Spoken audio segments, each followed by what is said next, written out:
नमः श्रीवर्धमानाय निर्धोतकलिलात्मने सालोकानां त्रिलोकानां यद्विद्यादर्पणायति।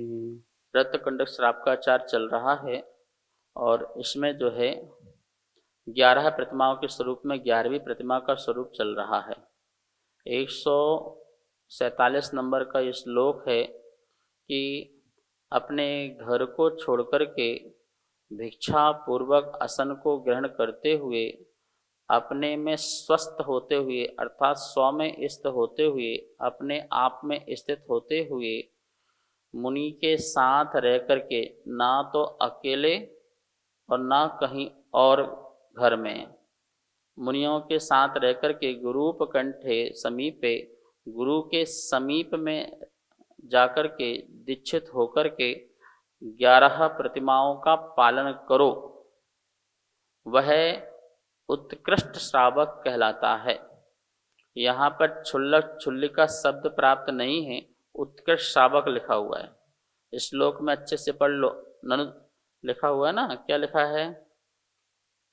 उत्कृष्टः चेलखंडधरः तपस्यन उत्कृष्टः, वो जो तपस्या करने वाला उत्कृष्ट है। कौन, क्या उत्कृष्ट है? श्रावक। तो श्रावक की बात चल रही है, 11 प्रतिमाओं का श्रावकाचार भी चल रहा है, तो वो उत्कृष्ट श्रावक है। मतलब जितने भी संसार में श्रावक हैं, पहली प्रतिमा, दूसरी प्रतिमा, तीसरी प्रतिमा, उन सब में सबसे श्रेष्ठ और ज्येष्ठ उत्कृष्ट श्रावक कहलाता है। लाटी संहिता एक ग्रंथ एक पंडित जी का है, उसमें क्षुल्लक क्षुल्लिका शब्द आया है पढ़ने के लिए, और एक आध जगह और प्रतिक्रमण में आया खुल्ला खुल्ली, खुड्डा खुड्डियाम, खुड्डा खुड्डी, प्राकृत में खुड्डा खुड्डी। बाकी और कहीं भी क्षुल्लक क्षुल्लिका शब्द पढ़ने को अभी प्राप्त नहीं हुआ है, और किसी को प्राप्त हो तो हमें जरूर बताएं। श्रावक शब्द कई स्थानों पर आया है कि 11वीं जो प्रतिमा है वो श्रावक की है, और श्रावक वो उत्कृष्ट श्रावक कहलाता है। ठीक है ना? तो मैंने आपको बताया कि श्रावक की क्या स्थिति होती है। श्रावक श्रावक ही है, मुनि नहीं है, इस बात पर मैं जोर देना चाह रहा हूँ, और समाज भी इस बात को अच्छी तरह से समझ ले। श्रावक का जो सम्मान है वो श्रावक का होना चाहिए, जो मुनि का सम्मान है वो मुनि होना चाहिए। मुनि तुल्य सम्मान यदि श्रावक का करते हो तो मुनि की अनादरता है, अवनेता है, जो वर्तमान में बिल्कुल बहुत चल रहा है। आँख मूंदना नहीं है, आँख खोल करके स्वयं का पालन और धर्मात्माओं के धर्म का भी पालन कराओ यथायोग आगमोक्त तरीके से। इस बात को हमें समझना है, ठीक है ना? अब आज अपन 148 नंबर का श्लोक पढ़ेंगे कि हमने आपको सब बता दिया। अब तक जितना वर्णन करना था हमारा काम तो हो चुका है। अब समंत भट्ट स्वामी जो हैं कह रहे हैं कि श्रेष्ठ ज्ञाता कौन है, जानने वाला कौन है? जो अपने जीवन में होता है तो गाता है, और नहीं तो गाता है। क्या है वो? गाता मतलब सब गाता रहता है, बस बोलता रहता है। एक होता है वक्ता और एक होता है वक्ता, ठीक है ना? वक्ता जो अपने जीवन में उतारे, बोलने के पहले अपने जीवन में उतारे, वो श्रेष्ठ वक्ता है। बोल भी रहा हो और नहीं उतार रहा है, वो श्रेष्ठ वक्ता नहीं हो सकता। श्रेष्ठ वक्ता की पहचान ही यही है। वर्णि जी कहते थे, मैं त्याग करूं तो दूसरों को त्याग कराऊं तो मेरा कहना सार्थक और सफल है, और यदि मैं बोल रहा हूं छोड़ो और मैं त्याग नहीं कर रहा हूं स्वयं, तो मैं वक्ता कहाँ हुआ? वक्ता तो वही जिसने जीवन उसको जिया है, जिसने वो जीवन जिया है वो ही कहने का अधिकारी है वो। तो वो वक्ता है बनना। बाकी सब क्या है? बकता है। बकता समझा है? बक रहे हैं, जो मन में आ रहा है बकते जाओ बोलते जाओ। किसको असर होगा? यहाँ पंडित जी प्रवचन करें, यहाँ महाराज जी प्रवचन करें, और महाराज जी कहें देखो भैया संसार आसार है, मोह माया है, और पंडित जी भी कहें संसार असार है मोह माया, बोलो कौन की सुनोगे तुम? किसकी बात को सुन के वैराग उत्पन्न होगा? है पंडित जी की, मुनिराज की? क्योंकि मुनिराज जो कह रहे हैं उनने उसको जिया है। वो कह रहे संसार असार है इसलिए संसार उनने छोड़ा। उनने कहा ये सब मोह माया है इसलिए उनने छोड़ा। तो छोड़ के कह रहे हैं तो तुम्हारे जीवन में असर है, इसलिए तुम मुनियों के पीछे भागते हो। और पंडित जी कह रहे हैं कि भैया क्या करोगे जोड़ करके, संसार असार है। तो पंडित जी क्या करें? हमारे पास छोड़ जाओ, हमें दे जाओ, हम इसका उपयोग करेंगे। वाह पंडित जी, अभी तो कह रहे संसार असार है। हम बचपन में थे, 4-5 साल के थे, पंडित जी नगर में आए थे और वो कहने लगे, क्योंकि हमारे पीठाधीश जी कह रहे थे कल कि बुंदेलखंड में बच्चा जो पैदा होता है वो 50% तो विद्वान होता ही होता है। उसको माता पिता विद्वान 50% बना ही देते हैं। बोले 50% तो हमको बनाना है या सही दिशा दे करके उससे बस। तो बचपन में हम लोग को सब ज्ञान होता है वहाँ पर।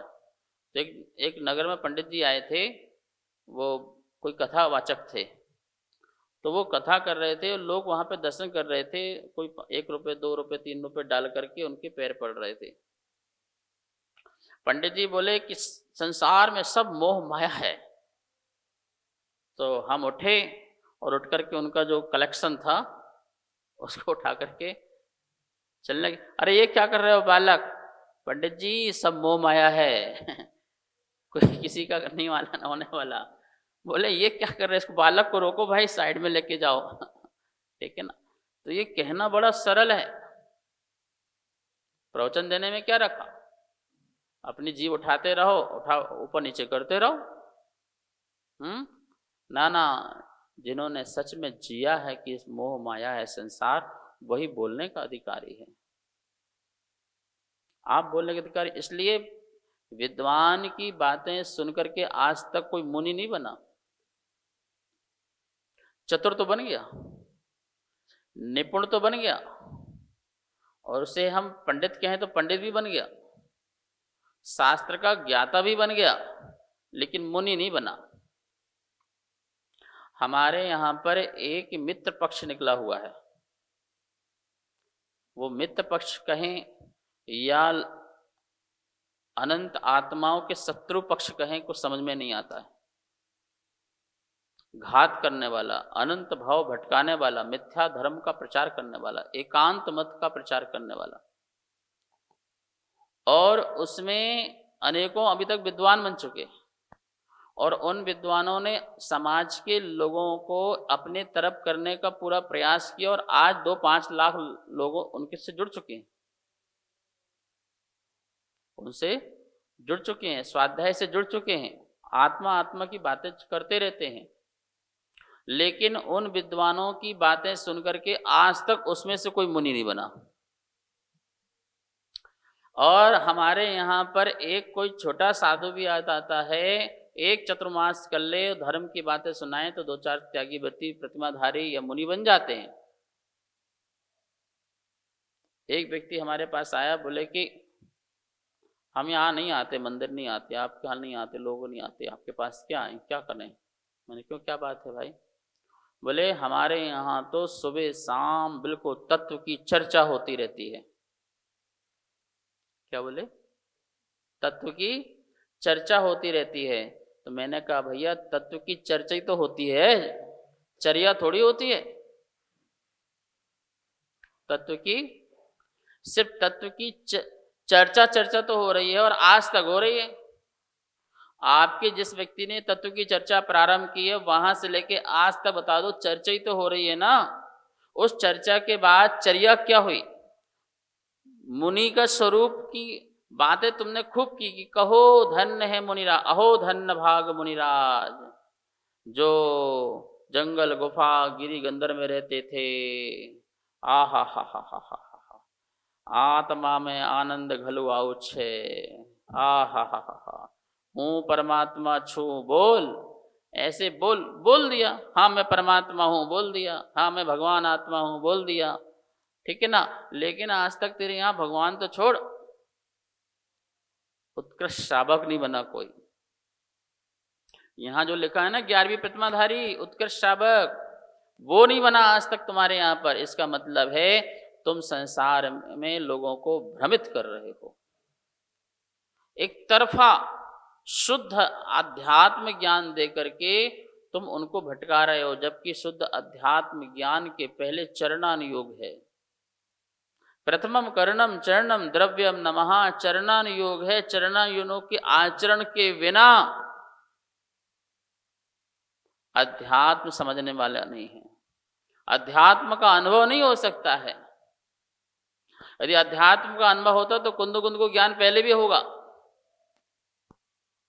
नहीं बनते मुनिराज, नहीं बनते अकलंक देव, नहीं बनते समंत स्वामी, इतने महान महान आचार्य गुरुकुल में पढ़ के आए थे अकलंक देव। कितना नॉलेज था, कितना ज्ञान था उनको। जैन धर्म का पूरा ज्ञान था। बोले अन्य धर्म का ज्ञान करने के लिए मुझे दूसरे में जाना है। और फिर जाके मुनि बने, आचार्य बने। क्या आवश्यकता थी भाई? तत्व चर्चा को बहुत थी। तत्व चर्चा से कल्याण होता तो सर्वार्थ सिद्धि के देव वहीं से मोक्ष चले गए होते। सर्वार्थ सिद्धि की ध्वजा और सिद्धिशिला, इन दोनों के बीच में से 12 योजन का तो अंतर है भाई। यहां आने की जरूरत ही क्या है? व्यक्ति शरीर है, शुद्ध शरीर है, धातु उपधातुओं से रहित शरीर है, देव हैं। वहां पत्नी का, बच्चों का किसी प्रकार का विकल्प नहीं है, परिग्रह का विकल्प नहीं है। तत्व चर्चा, सर्वार्थ सिद्धि, द्वादश सांग के पाठे। द्वादश सांग के बाहर और कौन सा ज्ञान रह जाता है मुझे बताओ? नहीं रह जाता है। और पूरे द्वादश सांग के ज्ञान 33 सागर तक करते हैं, तब भी उन्हें मोक्ष नहीं होता है। वो भी आते हैं, मनुष्य बनते हैं, मनुष्य में भी मुनि बनते हैं, और सिर्फ 5 समिति और 3 गुप्ती का पालन करते हुए मोक्ष चले जाते हैं। कितना? अष्ट प्रवचन मात्रिका, 5 समिति और 3 गुप्ती का पालन करते द्वादशांग एक तरफ रखा, पूरा द्वादशांग एक तरफ रख दिया, 5 समिति 3 गुप्ती पालन किया। अरे 33 सागर तक तत्व चर्चा की, उसका फायदा क्या रहा? ठीक है, सोहोपयोग रहा, लेकिन शुद्धोपयोग नहीं रहा। शुद्धोपयोग तो 5 समिति 3 गुप्ती का पालन किया तो शुद्धोपयोग हुआ, और शुद्धोपयोग के फल से वो मोक्ष ला गया।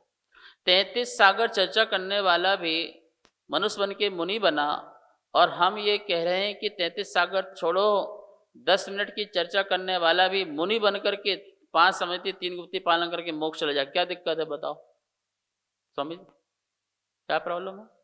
अभी हम आपको समझाया और आपको समझ में आया, अगर आपने तुरंत मुनि बन गए और इस सोचो चौथा काल होता, मुनि बन के ही इस समिति गुप्ती पालन करके मोक्ष।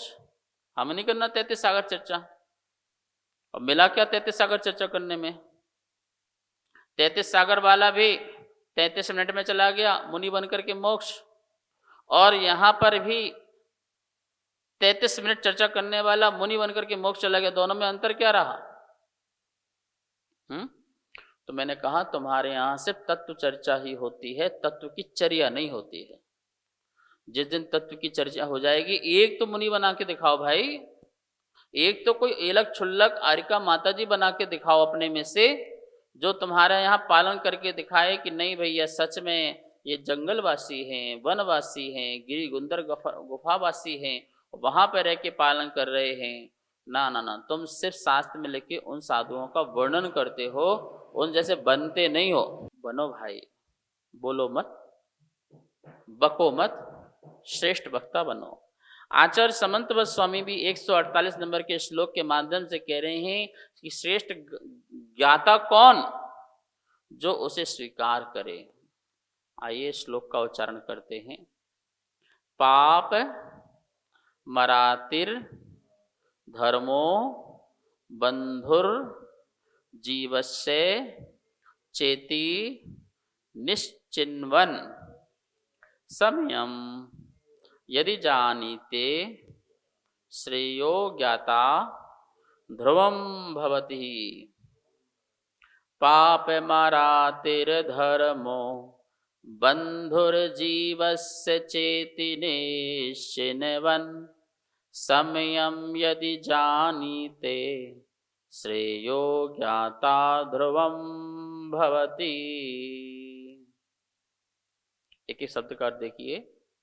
पापम पाप ही जीवस्य जीव का, आराति ही शत्रु है, चा और धर्महा धर्म ही जीव का बंधु हितकारी है, इति इस प्रकार निश्चिन्वन निश्चय करता हुआ वह श्रावक संयम आत्मा को जानीते जानता है, तरही तो वह ध्रुवम निश्चय से श्रेयो ज्ञाता श्रेष्ठ ज्ञाता अथवा कल्याण का ज्ञाता भवती होता है।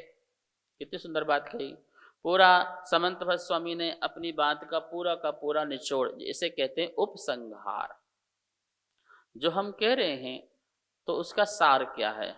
सार यही है कि जो अधर्म है, जो पाप है, पंच पाप हैं, वो हमारे लिए शत्रु हैं, और जो व्रत हैं, जो धर्म है, रत्नत्रय है, वह हमारा बंधु है, हितकारी है।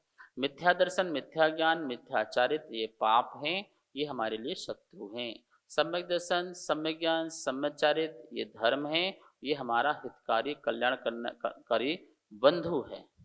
जगत बंधु, ये जगत का असली बंधु है, निस्वार्थ वाला बंधु है। तुम इसको जानो, और इसको जान करके जो अपनी आत्मा को जानता है कि जान लिया शत्रु कौन है, मित्र कौन है, ये जान लिया, तो मित्र वाले पक्ष के साथ बैठ करके जो संयम जानाति सम्यज्ञ, जो समय को जानता है वही सम्यज्ञ है, वही आत्मज्ञ है, वही ज्ञाता है। समय मतलब आगम भी होता है, समय मतलब सिद्धांत भी होता है, समय मतलब काल भी होता है, और समय मतलब आत्मा भी होता है। समो सवत्त सुंदरो लोगे, कुंदकुंद स्वामी समय सार में कह रहे हैं, समो सवत्त सुंदरो लोगे, लोक में सर्वत्र सुंदर कौन है? समय है, आत्मा है, उससे कोई सुंदर जगत में नहीं है। तो ऐसी सुंदर आत्मा को जानता है।